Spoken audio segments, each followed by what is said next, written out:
frère, donnez ce continent. J'étais errant, plus loin de Dieu. Maintenant je reviens.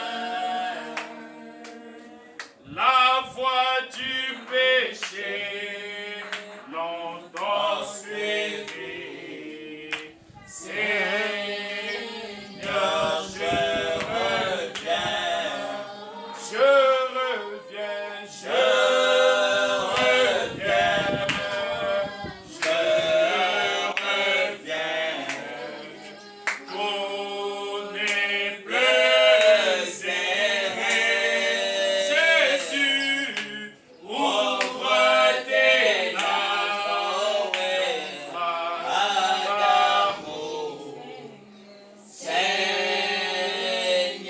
je reviens.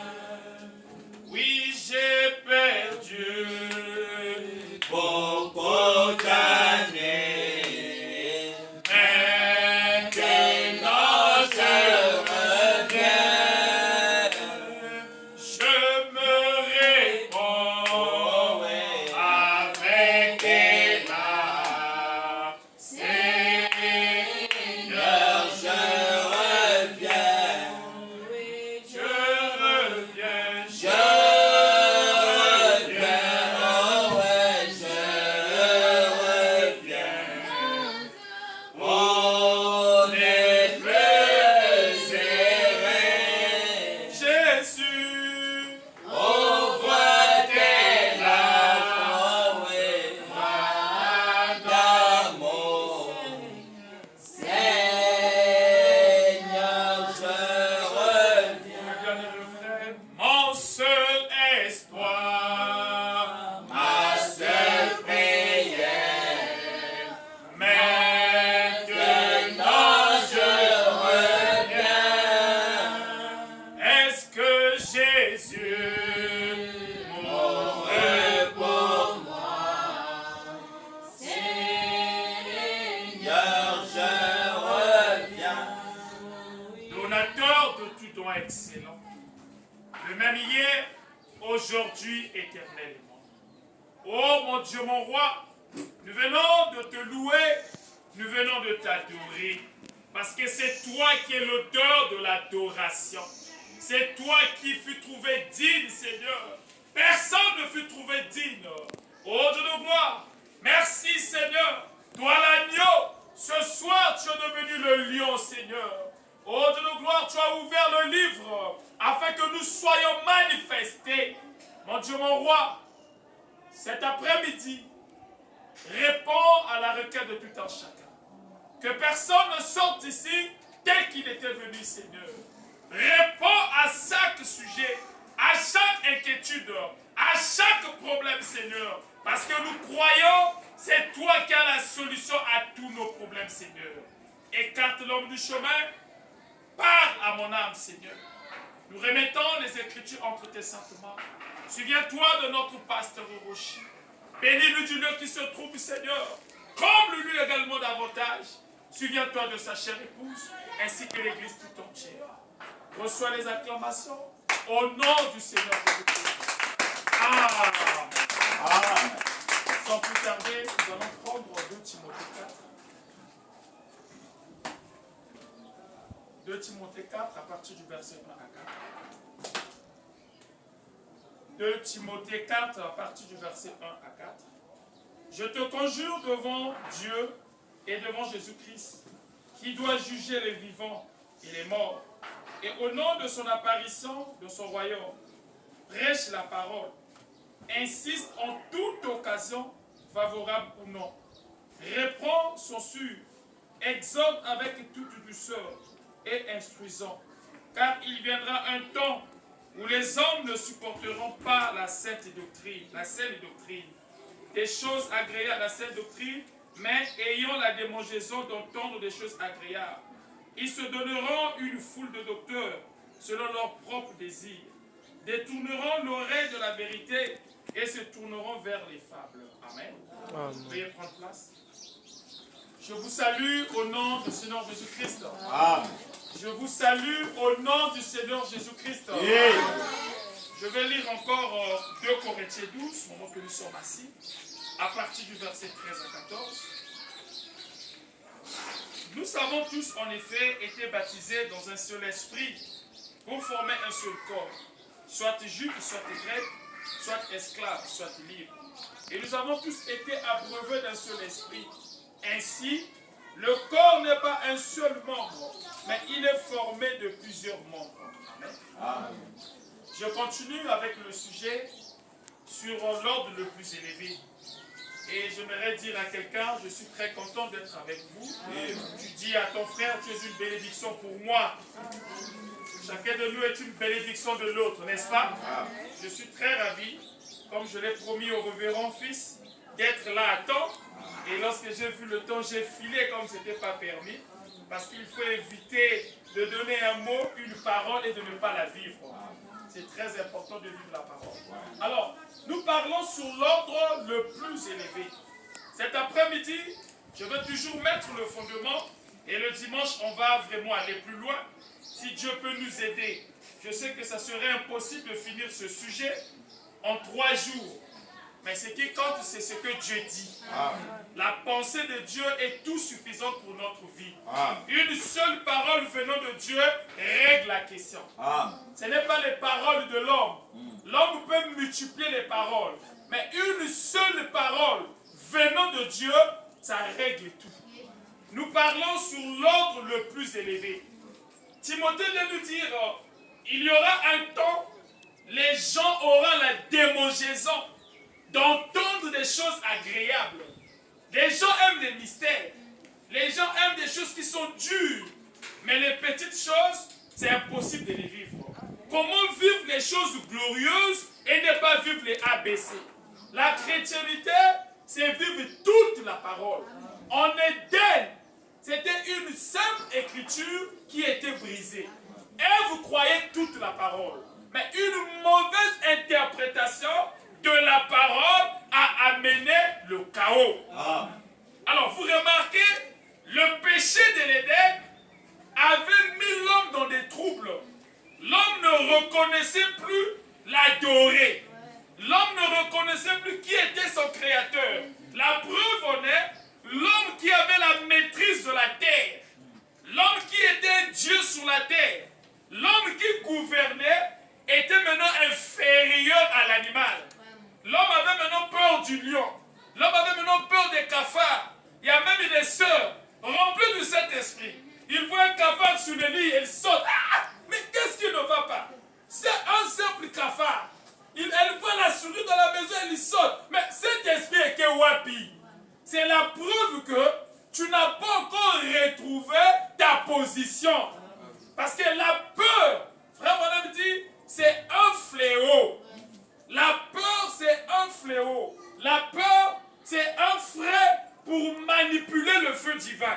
Tu ne peux pas rentrer dans la présence de la divinité, de l'être suprême, dans la présence de Dieu avec la peur. Parce que la peur fait partie du premier domaine qui est le domaine humain. Donnez-moi l'amen. Le domaine humain. C'est dans ce domaine-là. Le domaine de l'humain, c'est le domaine où vivent des hommes charnels. Tous ceux qui sont charnels sont dans le domaine humain. Dans ce domaine humain, tu n'as pas la capacité de vivre la parole. Parce que vivre la parole, il faut avoir la foi pour vivre la parole. Et ce soir, je ne vous parle pas de la foi de Paul. Je ne vous parle pas de la foi d'Abraham.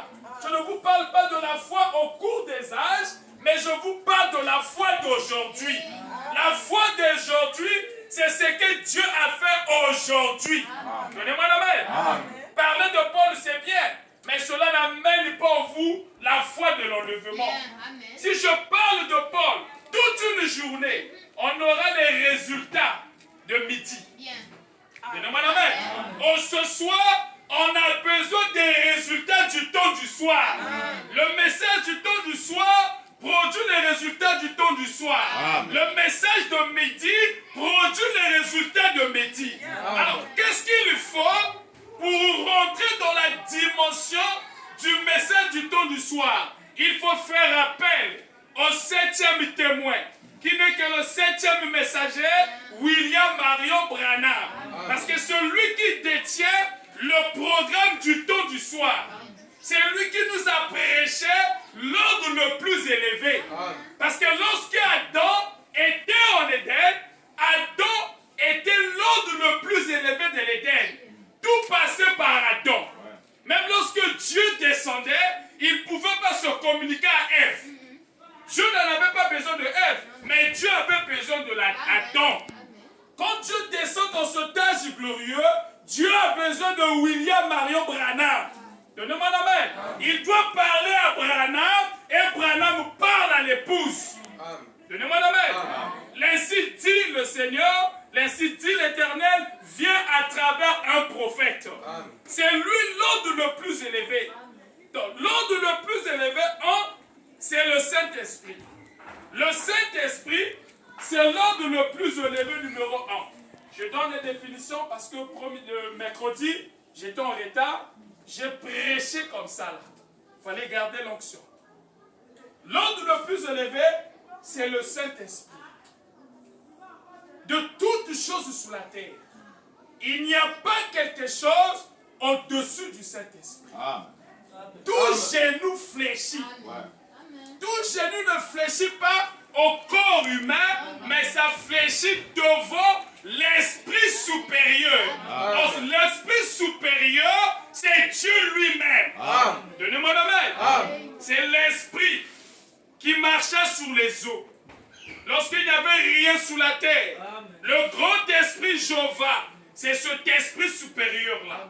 C'est l'esprit-là qui a mené toutes choses à la création. C'est cet esprit qui était au commencement, ni forme ni vide. C'est ce même esprit qui s'est détaché du Logos. Donnez-moi la main. C'est ce même esprit que Paul a rencontré sur le chemin. Et qui es-tu? Je suis le Seigneur que tu persécutes. C'est l'ordre le plus élevé. L'ordre le plus élevé, c'est un prophète confirmé. Un prophète. Amen. Lorsque un prophète est sur la terre, c'est l'ordre le plus élevé. Donnez-moi la main. L'ordre le plus élevé, c'est pas n'importe quel prophète, mais c'est un prophète confirmé. Un prophète comme Moïse. Un prophète comme Moïse. Un prophète comme Esaïe. Mais ce soir, nous devons parler d'un prophète comme Branham. Donnez-moi la main. L'ordre le plus élevé, c'est un prophète. Numéro 3. L'ordre le plus élevé, c'est Dieu fait chair. Quand Dieu prend un corps, c'est Dieu fait chair. L'ordre le plus élevé, c'est Dieu fait chair. L'ordre le plus élevé, c'est le pasteur, les bergers. Donnez-moi la main. L'ordre le plus élevé, c'est l'épouse. Vous allez remarquer, tous ces 4 points sont résumés dans le Saint-Esprit. Parce que c'est le Saint-Esprit qui couronne les 4 autres. Un prophète qui n'est pas rempli du Saint-Esprit, c'est un faux prophète. Il va égarer les âmes. Voilà pourquoi le frère Madame dit, remarquez l'âge que nous avons, l'âge de la Odyssée, commence par un esprit d'antichrist. L'antichrist vient pour égarer les enfants de Dieu de ne pas entendre le messager de l'âge. Le diable combat toujours qui?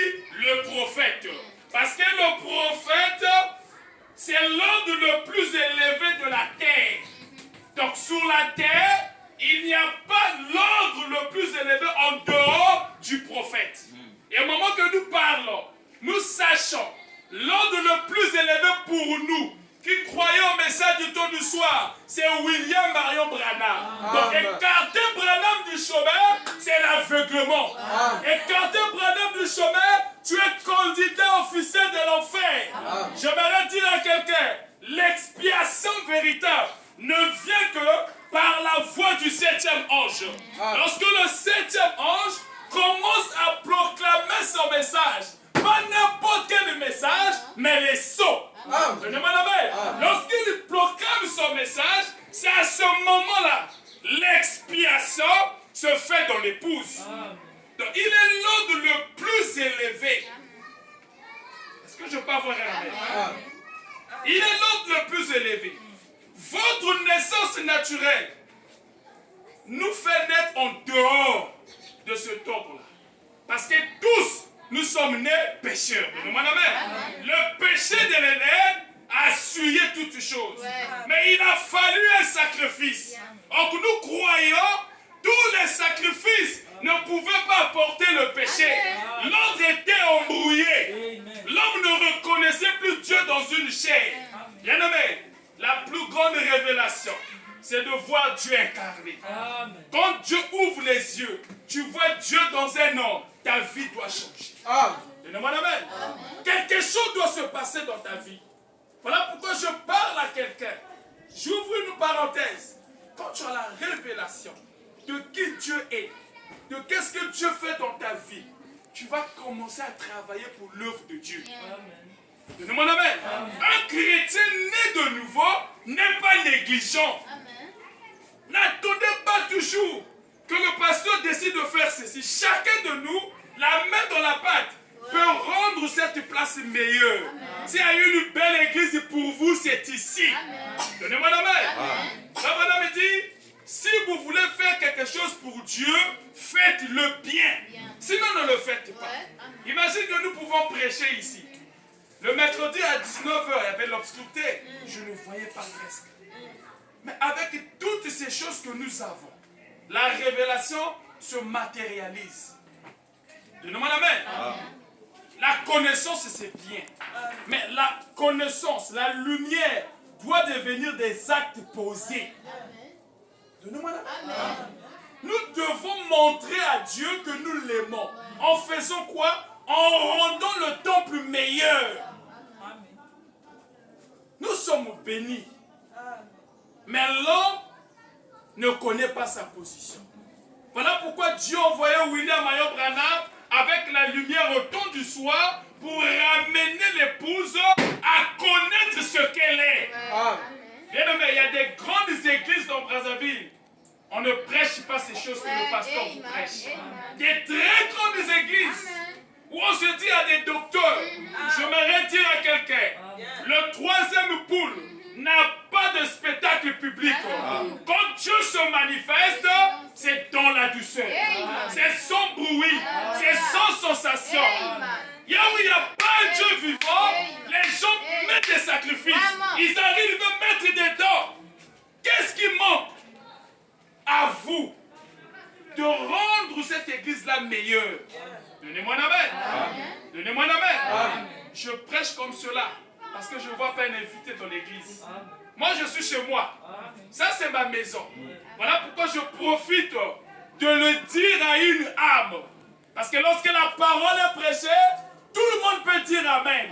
Mais le problème, c'est la sémence. Seule la sémence qui capte la chose dans l'invisible ramène ça au visible. Parce que Dieu est invisible, oui, mais Dieu est visible. Comment peut-on voir Dieu, c'est dans l'épouse? Quand tu parles de ta vie, montre que tu as Dieu. Comment on peut dire nous avons un Dieu vivant? Et lorsque les païens viennent, vous savez que le nom de Jésus, même la puissance, surtout avec des incrédules ou avec des païens, dirais-je, quand ils viennent, ils doivent voir quelque chose qui les attire de rester. Quelqu'un peut venir, on a bien prêché, ils se sont touchés, mais quand il arrive, parfois le cadre ne le permet pas de rester.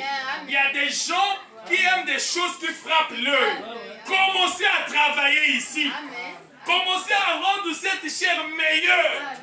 Chacun de vous peut décider de rendre la chair meilleure. On peut mettre la peinture ici. Dieu va ouvrir les bénédictions. Donnez-moi la main. C'est là où est le secret de la bénédiction. Travailler pour la gloire de Dieu. Ça fait du bien à quelqu'un? Donc on retient l'ordre le plus élevé, c'est le Saint-Esprit. Mais nous remarquons, le péché de l'Éden avait obscurci l'homme. L'homme ne voyait plus clair. L'homme tâtonnait. L'homme raisonnait. Mais Dieu a cherché une manière de ramener l'homme dans sa présence. Or, il avait un triple dessein. Il voulait se révéler, avoir la prééminence et restaurer. Mais comment il devait le faire? Il devait d'abord avoir un sacrifice. Or, dans l'Ancien Testament, on amenait l'animal pour offrir l'holocauste. Mais malgré qu'on faisait ce sacrifice, il y avait toujours le péché. La personne offre. Lorsqu'il part, après quelques mois, il amène encore. Je n'ai pas dans l'habitude. Donnez-moi la main. Lorsque quelqu'un est purifié du péché, c'est parti, ça ne revient pas. Je ne crois pas un chrétien né de nouveau aujourd'hui et demain qui repart dans le monde. Cela prouve que tu n'avais pas eu le vrai Saint-Esprit. Parce que quand Dieu te donne le Saint-Esprit, il ne peut plus le retirer. Le Saint-Esprit, lorsqu'il te le donne, il te le donne. Quelqu'un croyant, vous êtes là. Quand tu es né de nouveau, même dans ta tombe, ton Saint-Esprit va agir sur tes os. Vous le croyez? Quelqu'un croit que quand tu es né de nouveau, même les habits que tu portes, si un malade il porte ses habits, il va sentir une présence de Dieu. Tout ce qu'un enfant de Dieu tient est puissant. Donnez-moi la main. Qui devait le faire? Alors Dieu a cherché, Jéhovah a cherché les manières pour ramener l'homme dans sa présence. Et l'unique chose, il fallait un sacrifice.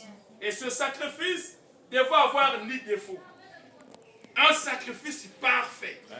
Or, Branham n'était pas parfait. Paul n'était pas parfait. Irénée n'était pas parfait. Wesley n'était pas parfait. Le Nouveau Testament, personne ne réunissait les conditions de la perfection. Ils étaient tous nés par la voie du péché. Donnez-moi la main. Or que la volonté parfaite de Dieu, l'homme devait manipuler le nouveau ministère qui est le troisième poule, le ministère de la création. Dans l'Éden, l'homme n'avait pas besoin de rapport. L'homme n'avait pas besoin de manger naturellement. L'homme prononçait la parole. Et lorsqu'il prononçait la parole, la chose venait à l'existence. C'est ce don que Dieu avait donné à l'homme. Et lorsqu'Adam a perdu cela, cela est réparti dans les mains du propriétaire. Alors il a fallu quelqu'un qui était digne. Voilà pourquoi Jean a pleuré. Mais qui est digne? On a dit Jean ne pleure pas. Car il a vaincu. Qui avait vaincu? Le Seigneur Jésus-Christ. Il a pris le livre. Il a ouvert ses sceaux. Donnez-moi la main. Mais vous allez remarquer, lorsqu'il vient à la croix, le but de la croix, c'était pour rétablir l'ordre. Donnez-moi la main. Il va mourir à la croix pour faire l'expiation afin de rétablir l'ordre, afin qu'il puisse se révéler, afin d'accomplir les trois desseins qu'il avait dans l'arrière-pensée. Donnez-moi la main. C'est le but qu'il est parti à la croix. Il devait établir l'ordre. L'homme ne connaissait plus son créateur. L'homme était maintenant un errant. L'homme était devenu ce qu'il était. Il va à la croix. Il a compris l'œuvre. Nous croyons tous que l'œuvre du calvaire.